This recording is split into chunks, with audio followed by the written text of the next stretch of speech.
1 Samuel, capítulo 1, verso 1 diz assim: Houve um homem de Ramataim Zofim, da região montanhosa de Efraim, cujo nome era Elcana, filho de Jeroão, filho de Eliú, filho de Tou, filho de Zufi, efraimita. Elcana tinha duas mulheres, uma se chamava Ana e a outra se chamava Penina. Penina tinha filhos, Ana, porém, não tinha. Todos os anos, esse homem ia da sua cidade para adorar e sacrificar ao Senhor dos Exércitos em Siló, onde Hofni e Finéias, os dois filhos de Eli, eram sacerdotes do Senhor. No dia em que Elcana oferecia o seu sacrifício, ele dava porções deste a Penina, sua mulher, e a todos os seus filhos e filhas. A Ana, porém, dava uma porção dobrada, porque ele a amava, mesmo que o Senhor a tivesse deixado estéril. Penina, sua rival, a provocava excessivamente para a irritar, porque o Senhor a tinha deixado sem filhos. Isso acontecia ano após ano. Todas as vezes que Ana ia à casa do Senhor, a outra a irritava. Por isso Ana se punha a chorar e não comia nada. Então Elcana, seu marido, lhe disse: Ana, por que você está chorando? E por que não quer comer? E por que está tão triste? Será que eu não sou melhor para você do que 10 filhos? Amém. Graças a Deus por sua palavra. Pode tomar seu assento, deixe sua Bíblia aberta no texto que nós lemos para meditarmos nesta palavra. Talvez você conheça aquela história do pai que chega em casa no final de um dia de muito trabalho, cansado, suado, com corpo dolorido das muitas atividades no dia, e seu filho está ali esperando com uma animação muito grande. Quando o pai chega, o menino: pai, eu quero conversar com o senhor. E a mãe diz: calma, deixe seu pai jantar primeiro, tomar um banho e tal. E quando o pai termina de fazer aquilo e senta na sala para assistir alguma coisa na TV, o menino diz: pai, quanto o senhor ganha por hora? E o pai diz: que pergunta é essa, menino? Eu, sei lá, 10 reais por hora. E o menino diz: então pai, me dê 5 reais. Menino, vai te aquietar, vai para o teu quarto, vai começar o jogo agora, eu vou assistir aqui. Mas a consciência pesou e depois o pai fica preocupado. Será que era alguma coisa importante que ele queria o dinheiro? Vai até o quarto do menino e diz: filho, está aqui os 5 reais. Para que era? Era alguma coisa importante? E o menino tira uma caixinha debaixo da cama e pega mais 5 reais e diz: pronto, pai, me venda 1 hora do seu tempo. Aqui tem os 10 reais que o senhor ganha por hora. Hoje nós vemos que muitas famílias têm problemas não exatamente com a ausência dos pais, mas com uma presença que não se importa, ou com uma presença que nem sempre está atenta, ou tem tempo, ou de fato se preocupa com a sua família. Às vezes é uma presença que está, mas não tem um propósito, uma intenção verdadeira de zelar, de cuidar da sua família. E isso, queridos, é um problema, porque Deus nos chama a cuidar da nossa família, a darmos atenção aos nossos filhos, a esposa ao seu marido, e cuidarmos uns dos outros. Nós lemos Efésios capítulo 6, um texto que diz que devemos ter zelo pela família, intenção com a família. Os maridos devem amar, as mulheres devem amar, o marido deve amar a esposa respeitar o marido, os pais devem educar os filhos devem honrar os seus pais. Nós temos deveres com a nossa família e o Senhor nos chama a crescermos neste cuidado. No texto que lemos de 1 Samuel, capítulo 1, somos apresentados a um homem chamado Elcana. Você muitas vezes já ouviu alguém pregar sobre Ana. Hoje eu quero falar sobre Elcana e as lições que desta vida, deste homem, tiramos para o cuidado que precisamos ter com a nossa família. Porque como Elcana, nós temos áreas que acertamos e temos áreas que ainda precisamos crescer mais no cuidado paternal, no cuidado familiar. E certamente, olhando para este homem, nós poderemos entender melhor o caminho que Deus tem para nós crescermos como líderes espirituais do lar, pais e mães que aqui estão nesta noite para ouvir esta palavra. A primeira coisa que chama a atenção na vida de Elcana, que tomamos como lição para nós, é que este homem, ele conduzia a sua família para a igreja. Todos os anos, o texto diz, Elcana era alguém que levava a família para adorar. Logicamente, o ambiente religioso daquela época era muito diferente do que temos hoje. Mas a família de Elcana subia para adorar a Deus em Siló. Ele era fiel. O texto deixa claro, todos os anos, todas as oportunidades que ele deveria subir, geralmente nos dias de festa, como na Páscoa, aquele homem levava a sua família para adorar a Deus e oferecia sacrifícios e celebrava a Deus. E essa informação é importante, porque no tempo que nós vamos ler esse relato da vida espiritual e do cuidado de Elcana em levar a sua família à adoração, era um tempo em que muitas pessoas não tinham mais fidelidade a Deus. Um tempo de espiritualidade superficial. Um tempo em que até sacerdotes viviam de forma errada. Um tempo que muitos abandonaram a Deus. Elcana permaneceu fiel, conduzindo a sua família, liderando a sua família espiritualmente. Ele ia adorar, mas ele não ia sozinho. Ele levava suas esposas. Aqui temos um problema, né? Ele levava suas esposas, mas levava seus filhos, levava a sua família para adorar a Deus. Diz o texto que ele não só era amoroso com Ana, sua esposa, mas que ele demonstrava este amor, dando a ela uma porção especial quando ia oferecer sacrifícios a Deus, porque parte do sacrifício retornava para a família ter uma celebração em adoração, em reconhecimento a Deus. E aqui há uma lição preciosa para nós. Pai, mãe, homens e mulheres de Deus, nós precisamos não apenas ir à igreja, não apenas ter uma fé, mas nós precisamos levar a nossa casa a ter também uma fé e a prática de estar em adoração, em louvor ao nosso Deus. Se Elcana demonstrava amor com a sua esposa, eu posso garantir, não há expressão maior de amor que um pai pode dar a seus filhos, ou um marido a sua esposa, ou uma esposa a seu marido, do que zelar pela vida espiritual desta pessoa.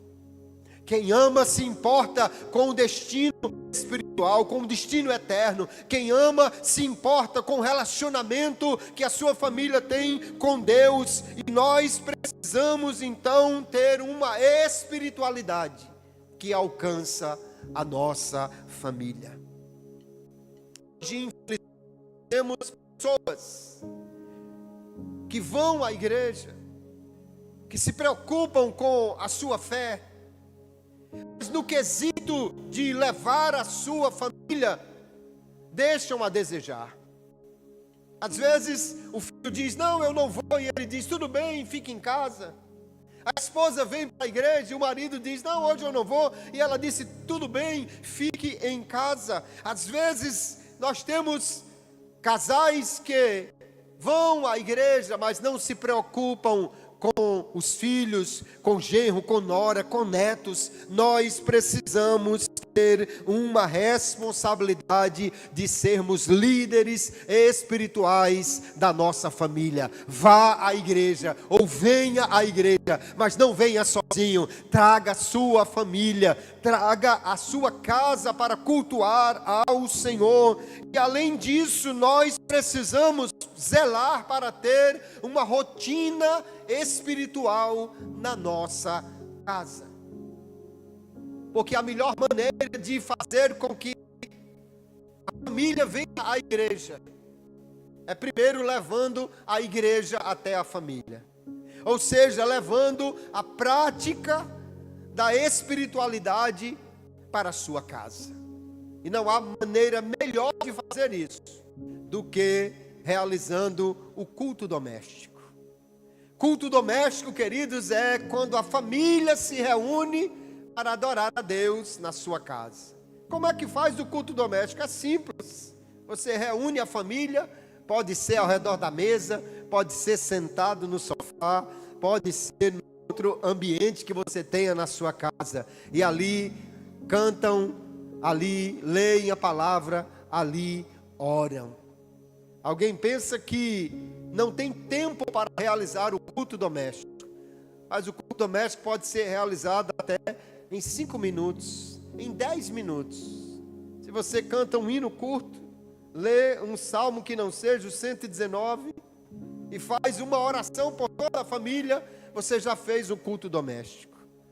Mas quando você começar a fazer isso, a sua família vai ter um momento especial de buscar a Deus. Quando você abrir a oportunidade no culto doméstico para as pessoas fazerem seus pedidos de oração, você vai levar aqueles pedidos ao Senhor. Deus vai começar a abrir portas, vai começar a abençoar, vai começar a tocar, e daqui a pouco um culto que você destinado somente 5 minutos, leva 15, leva 20, leva 30 minutos, e a família está servindo ao Senhor em sua casa.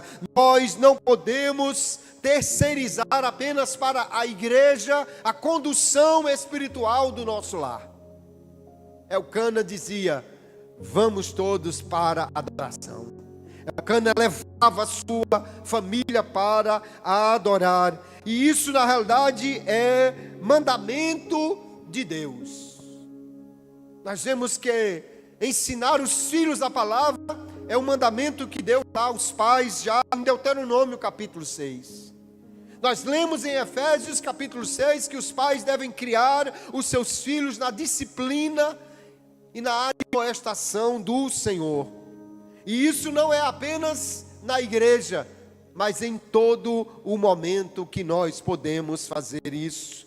Entenda, meu amado irmão, minha amada irmã, você homem de Deus, você mulher de Deus, sua casa é o primeiro campo ministerial que Deus te deu.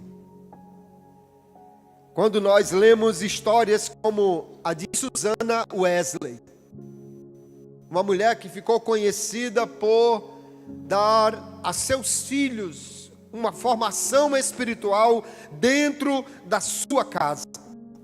E olha que não eram poucos filhos. Você pode dizer assim, pastor, mas é porque lá em casa são 4 filhos, 5.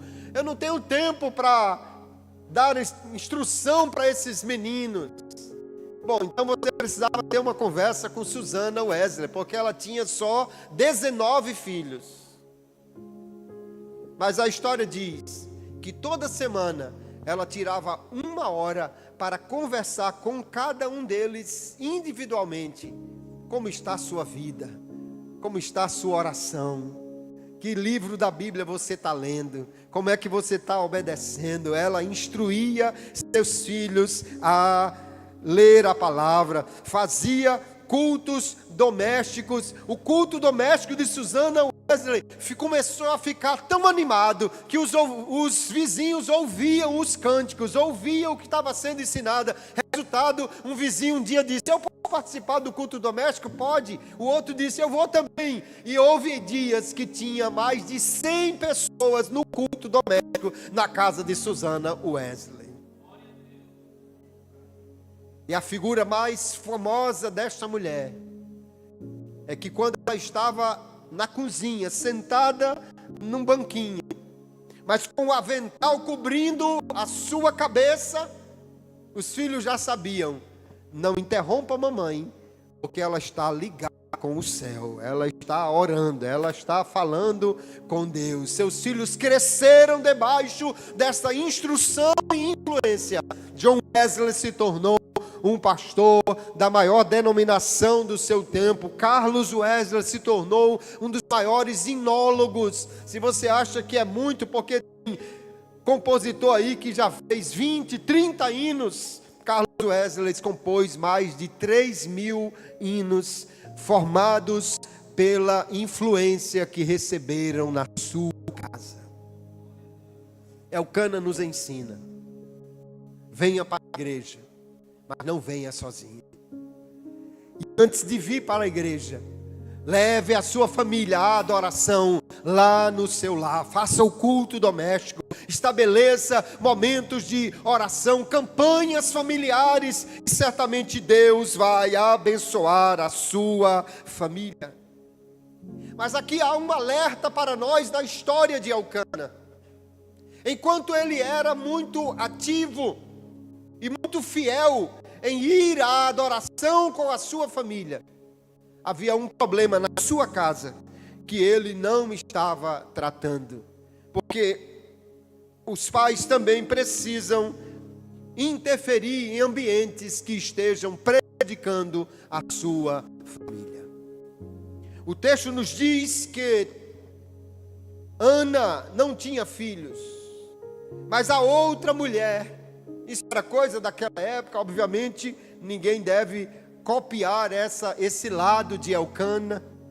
A outra mulher, Penina, que tinha filhos e filhas, zombava de Ana, irritava Ana, provocava Ana de maneira que ela chorava. Ela fazia, pelo que o texto nos dá a entender, deliberadamente para irritar, tirar a sua paciência e levá-la ao sofrimento. Penina feria, Ana chorava, isso se repetia constantemente, e o texto não mostra nenhuma ação de Elcana para resolver este problema. Parece que ele tolerava o que deveria confrontar. Havia um ambiente tóxico dentro da sua casa. Havia uma rivalidade constante dentro do seu lar.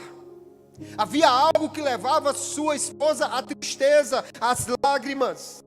Ele ama Ana, o texto deixa claro que ele ama, mas ele não intervém naquilo que está prejudicando, naquilo que está tirando a paz, naquilo que está sendo tóxico na sua família. Daqui nós podemos tirar uma lição muito importante, queridos irmãos. Como homens e mulheres de Deus, não podemos simplesmente ver algo ruim na nossa casa, algo tóxico no nosso lar, e não nos importarmos com isso. Hoje eu espero que não esteja duas mulheres brigando na sua casa. Certamente não tem nenhuma Penina lá da forma como havia na vida de Elcana. Mas infelizmente hoje nós vemos conteúdos que entram no nosso lar e causam sofrimento e causam distorção. Nós vemos ideologias que trazem problemas, que trazem um ambiente tóxico para a nossa família. Às vezes dentro do próprio lar, palavras destrutivas, filhos que distratam a mãe, ou o pai, ou um ao outro, e muitos pais e mães se calam diante desses ambientes tóxicos. cometem o mesmo erro de Elcana. Veem, percebem, amam, mas não interferem, não fazem nada. Mas quem ama de verdade, queridos, não apenas consola, ele protege. Ele busca tirar da sua família aquilo que está sendo tóxico, aquilo que está causando tristeza, aquilo que está trazendo perturbação no seu lar. Quem ama, protege emocionalmente. Quem ama, protege espiritualmente o seu lar. E busca então não apenas ver, mas interferir de maneira a tirar do seu lar aquilo que está provocando tristeza, destruição, desconforto. Se no seu lar tem alguém, seja o filho preferido, seja o netinho querido, que está ferindo outros, trazendo palavras ruins. Hoje, infelizmente, vivemos um momento em que as famílias perderam muito daquele respeito pelo pai e pela mãe. Os que têm mais de 30 ou 40 anos foram criados num ambiente que a gente pedia a bênção ao pai, pedia a bênção à mãe, e eles diziam: Deus te abençoe. E ai de alguém que chamasse papai de você, era o senhor. E se o filho chamasse errado, a mãe corrigia e dizia: você não, rapaz, respeite seu pai, chame de senhor. E nós, mesmo vivendo hoje numa sociedade considerada mais light, mais informal, não podemos permitir que alguém na nossa casa esteja ferindo o outro, destratando o outro, desrespeitando o outro, muitas vezes trazendo comparações, trazendo palavras duras. Nós não podemos ver e ficar calados, nós precisamos agir como pais, como mães, como homens de Deus, mulheres de Deus. Proteja sua família de ambientes tóxicos. E mais preocupante do que isso, queridos, é que hoje nós vemos coisas que vêm de fora e que penetram na nossa família e perturbam e provocam destruição, provocam desunião dentro dos lares. Muitos pais, infelizmente, apenas veem as coisas acontecendo, mas não procuram discernir o que está por trás de desenhos animados, a novelas, de filmes, de livros, ou de outras formas que tem entrado na família um conhecimento ou uma ideologia que está trazendo ambientes perigosos para a nossa família. A Bíblia nos diz que nós precisamos guardar o nosso coração acima de todas as coisas. Mas como pais e mães, não guardamos apenas o nosso coração, nós também precisamos proteger o coração da nossa família, o coração dos nossos filhos. Você sabe o que é que seu filho está assistindo? Você sabe que valores há no desenho que ele assiste, na novela que ele assiste, na série que ele maratona pela madrugada afora? Você sabe que tipo de instrução seu filho está trazendo para o seu coração? Porque uma liderança espiritual inclui uma proteção ativa. Não podemos apenas ver e não fazer nada. Elcana nos ensina a levar a família para a igreja, mas no quesito de tirar o que é tóxico da sua casa, ele não é um bom exemplo para nós. Mas aqui quem leu o livro O Refúgio Secreto, e se você não leu, está na hora de botar na lista para você ler, a história de Corrie ten Boom, uma holandesa, e seu pai Casper muito cedo discerniu que o nazismo que estava sendo pregado como um movimento político era muito mais do que isso. Era uma ideologia anticristã, que pregava o ódio, que pregava o antissemitismo, marcado então pelo ódio racial e pela elevação de uma raça como sendo melhor do que todas as outras. Enquanto muita gente via naquilo apenas uma questão de crescimento nacional ou de política de interesses, Casper Ten Boom via uma ideologia tóxica que não poderia entrar na sua família, e começou a ensinar seus filhos que o antissemitismo era permitir que o ódio, o veneno do ódio contaminasse o seu lar, e ele então não deixou que a consciência cristã da sua família fosse maculada pelo nazismo. Resultado disso, quando começou a guerra e a perseguição aos judeus, a casa de Casper Ten Boom virou um refúgio para judeus. Eles começaram a acolher judeus perseguidos, fugindo. Essa decisão custou caro, porque eles decidiram proteger aqueles judeus, achando que o evangelho da graça deveria incluir todas as pessoas e que não deveria levar nenhum a discriminar pessoas por sua raça ou por sua origem. A família foi presa. Corrie Ten Boom foi para um campo de concentração, mas o espírito do nazismo nunca entrou no seu coração, nem da sua família, e depois que ela foi liberta, se tornou uma pregadora, levando o evangelho pelo mundo inteiro, e sem se tornar alguém maculada pela ideologia da sua época. Hoje, queridos irmãos, ideologias parecendo tão sutis, o feminismo,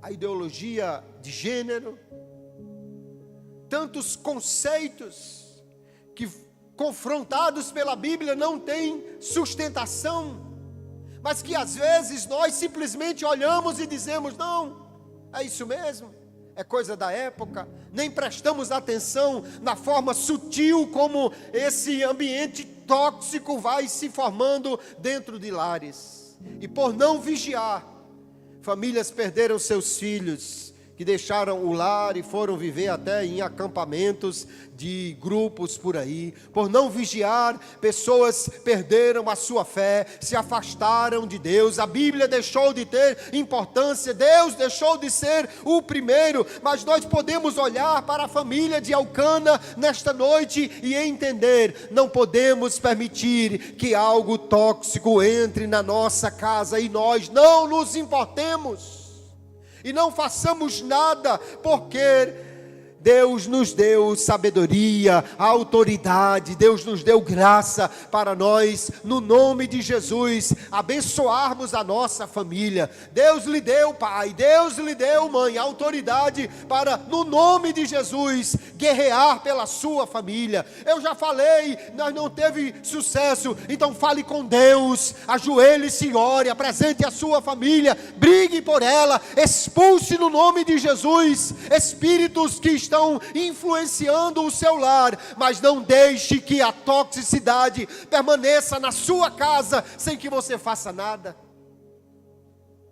Elcana nos ensina bem ali para a igreja, mas nós devemos aprender também a não fechar os olhos quando algo está prejudicando a nossa família.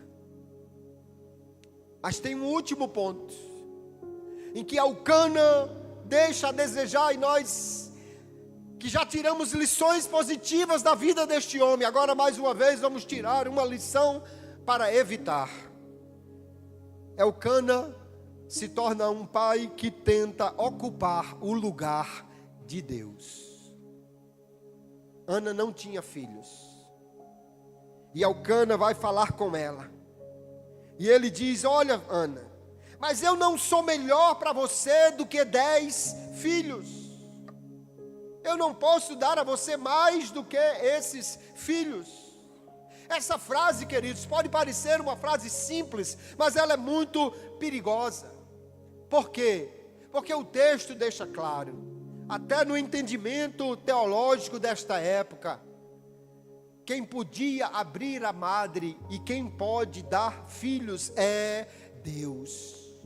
Quem dá vida é Deus. Quem faz a mulher gerar filhos é Deus. A biologia pode ajudar, a medicina pode ajudar, mas é óbvio que a capacidade reprodutiva é Deus quem dá às pessoas. E aqui muito claramente o texto diz que Deus tinha fechado a madre e que Deus vai abri-la para que Ana tenha filhos. Então o que Elcana está dizendo é: eu sou suficiente para você, eu posso fazer por você o que Deus não está fazendo. Ele tenta resolver uma dor profunda, um problema que só um milagre resolveria. Ele tenta resolver apenas com a sua presença, com o seu carinho. Mas como pais e mães de Deus, homens e mulheres de Deus, nós precisamos levar uma lição para casa nesta noite. Você pode abençoar a sua família. Você pode ser uma influência poderosa na sua família. Mas tem coisas que só Deus pode fazer no seu lar. Nós podemos e devemos zelar pela família, queridos irmãos. Mas nós precisamos entender que tem coisas que nada que façamos pode resolver. Alguém pode ter dinheiro, mas o dinheiro tem o seu limite. Tem coisas que ele resolve, tem coisas que dinheiro nenhum do mundo resolve. Um dos homens mais ricos na sua época, fundador da empresa da maçãzinha, que hoje faz tanto sucesso por aí, morreu aos 40 e poucos anos com um problema que a medicina não podia resolver e deixou bilhões de dólares de herança. Dinheiro é importante para as necessidades básicas, mas não pode resolver tudo. A presença, a ação, a autoridade é importante, mas tem coisas que o esforço humano não pode resolver. E aqui há uma lição que eu quero deixar para nós levarmos para casa nesta noite. Eu e você somos importantes para a nossa família. Podemos ser influência poderosa no nosso lar, mas eu e você não somos o salvador da nossa casa, o salvador da nossa família, o salvador da nossa casa. O Deus que faz milagres quando nós não podemos tem um nome, e Ele está aqui nesta noite, se chama Jesus de Nazaré. Aleluia. O Deus da minha casa, o Deus da tua casa, o Deus da nossa família. Você não foi chamado para ser o Salvador, mas foi chamado para conduzir a sua família até o Salvador Jesus, levar a sua família para buscar a Deus. O erro de Elcana não foi falta de amor, ele ama. Mas o erro de Elcana foi a autossuficiência. Achar que ele podia resolver o que só Deus poderia solucionar. Há problemas emocionais que nós não podemos resolver na nossa família. Há problemas espirituais que não temos condições de resolver.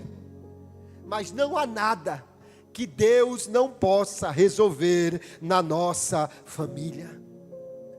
Isso, na realidade, queridos, é libertador. Porque se tomarmos para nós a responsabilidade de resolver tudo na nossa casa, nós vamos falhar.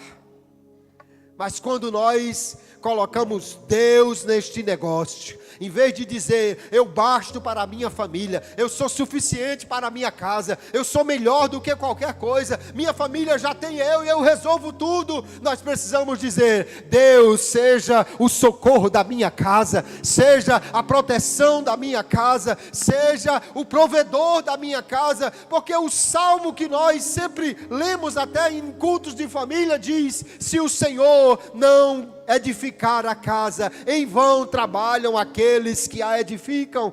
Se o Senhor não guardar a cidade, em vão vigia o sentinela.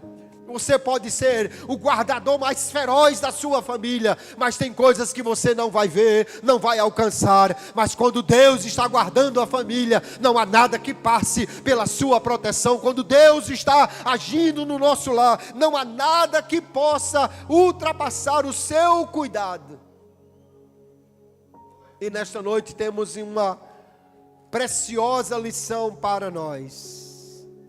Leve sua família para a igreja. Leve a fé para o seu lar. Evite a toxicidade no seu lar, no seu casamento. Mas também tenha uma certeza.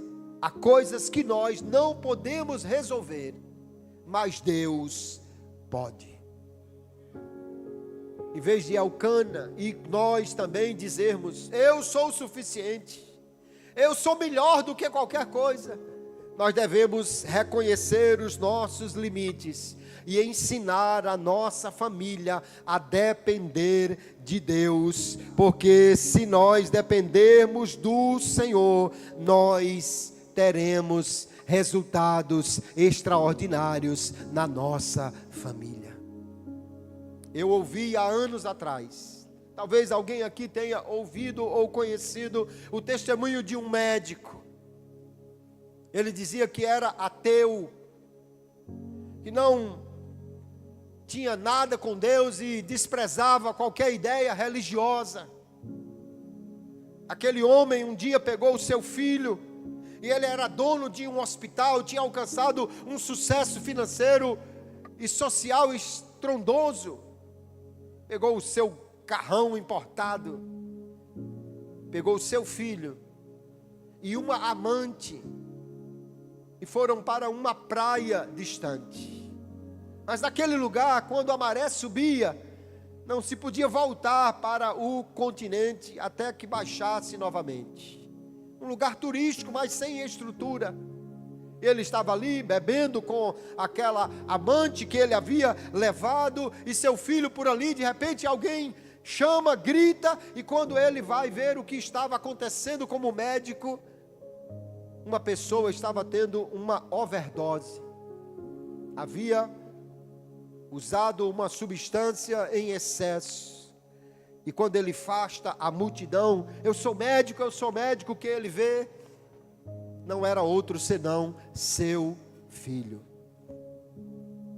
Ele pega o rapaz no braço, abre as portas de trás daquele carro grande, deita o banco, coloca o rapaz ali e começa a tentar atendê-lo. Não havia farmácia, não havia hospital naquele lugar, a maré tinha subido, o dia estava escurecendo. Ele tenta fazer uma massagem cardíaca, uma tentativa de trazer de volta o menino à vida. É tão desesperador o momento que ele sente uma costela quebrar sobre a pressão que ele fazia para tentar fazer o coração do menino bater novamente, já um rapaz. E ele faz tudo isso para seu desespero, em vão, porque o menino desfalece nos seus braços. E agora, quando não havia mais solução, a medicina nada podia fazer, não havia hospitais, não havia nem sequer uma farmácia, aquele homem que se dizia ateu, lembrou-se de Deus. E pela primeira vez na vida, ele faz uma oração. Ele diz: Deus, se o Senhor existe, salve o meu filho. Começa a chorar ali na traseira daquele carro, sozinho, porque na hora que a coisa apertou, todo mundo desapareceu.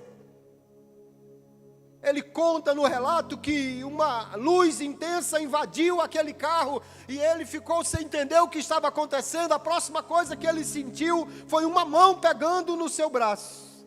E era o seu filho que estava agora vivo, saudável, abraçou-se com o pai, passaram a noite ali, de manhã cedo, quando o dia clareou e a maré tinha baixado, ele pegou o carro, foi direto para o seu hospital, mandou fazer exames, raio-x, para ver como o menino estava, e quando o seu colega colocou lá o raio-x, e ele disse: olha, veja bem aí o que é que vamos fazer, porque eu quebrei a costela dele. O médico, olhando o exame no aparelho, disse: não, esse menino nunca teve uma costela quebrada. Porque quando um osso se quebra, você sabe que no ato de se colar, fica uma marca, fica uma cicatriz ali, um calo ósseo ali. Aquele menino foi restaurado, não havia sequelas, não havia nada, não havia nenhum problema. Aquele homem então dava esse testemunho na congregação de Candelária aqui em Natal, para dizer: naquele dia em diante eu entreguei a minha vida a Jesus, porque conheci um Deus que faz milagres extraordinários. Há coisas que nós não podemos fazer por nossa família, mas não há nada que esteja fora do alcance do Deus a quem nós devemos levar a família e colocar aos seus pés. Aleluia.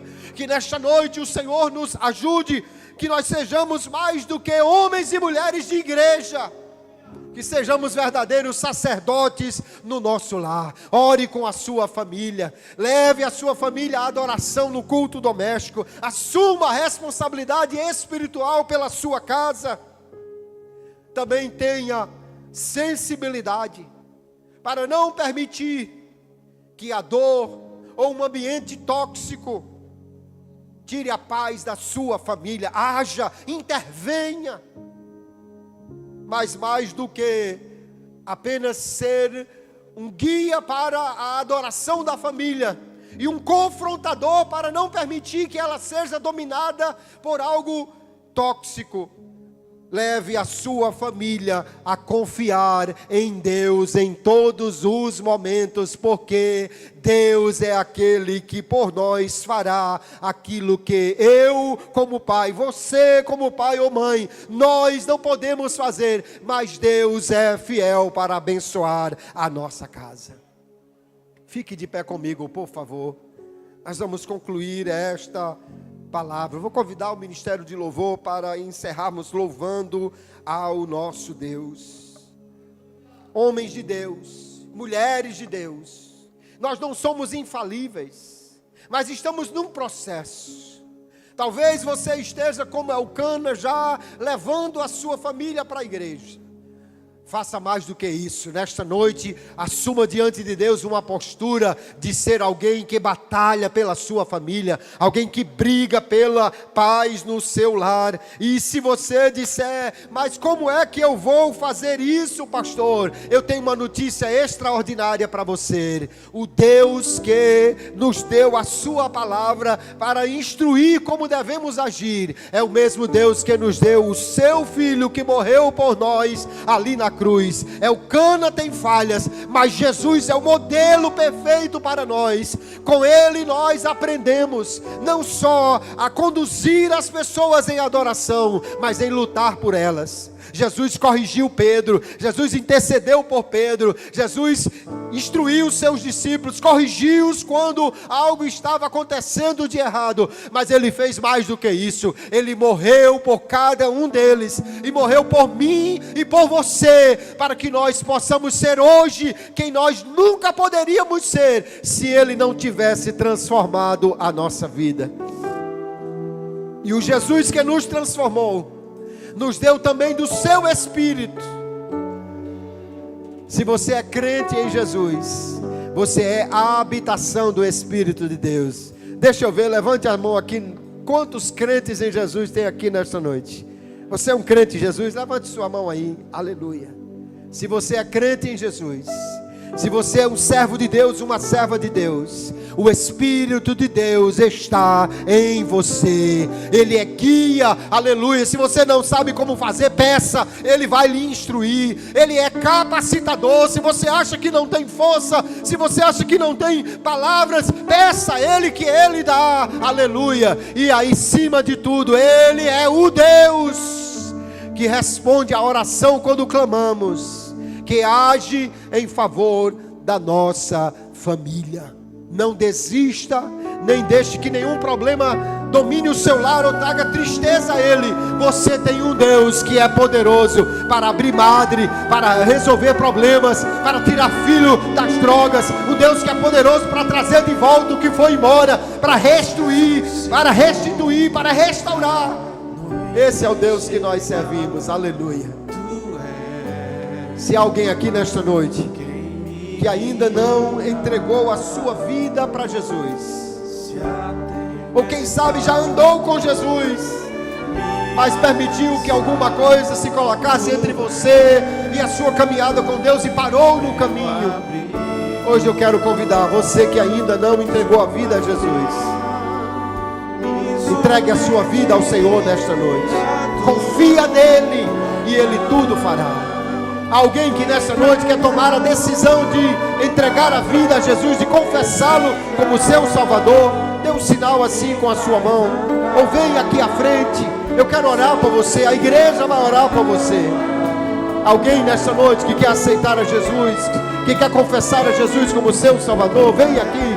Venha, por favor, veja meu irmão aí, se há do seu lado alguém que nesta noite quer tomar essa decisão. Ou se há alguém que afastou-se e hoje quer voltar. Hoje é noite de você, aleluia, reatar a sua aliança com Deus e Ele vai abençoar a tua família. Alguém quer voltar para Jesus nesta noite? Aleluia. Vem à frente, eu quero orar por você, aleluia. Jesus faz o que você não pode fazer. Jesus alcança o que você não pode alcançar. Ele muda o que você não pode mudar. Não fique pensando, mas eu não consigo. Não, o Espírito de Deus consegue por você. Ele muda você, Ele trabalha por você. Ele faz muito além do que você pode fazer. Alguém para Jesus nesta noite, aleluia. Vamos cantar, vamos louvar ao Senhor, adore. Diga para Ele: me submedir a tua mão, me traz a toda pra respirar, e me faz andar sobre as águas. Adore ao Senhor, Ele é o Deus da tua família. Então adore a Ele. Aleluia. O Deus da minha salvação, és o meu dono, minha paixão, minha canção e o meu louvor.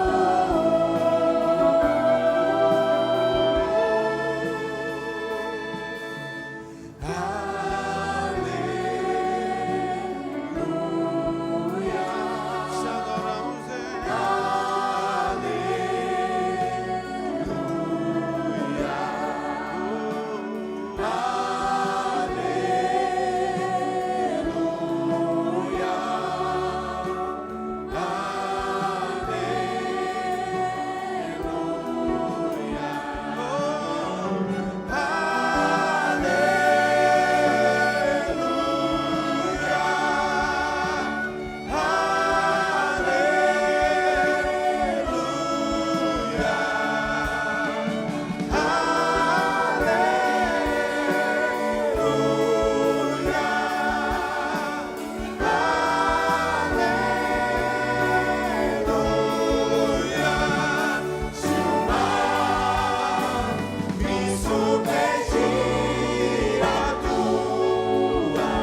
Que a tua casa seja cada dia instruída pelo Senhor, guardada por Ele, porque Ele faz muito além do que nós podemos fazer.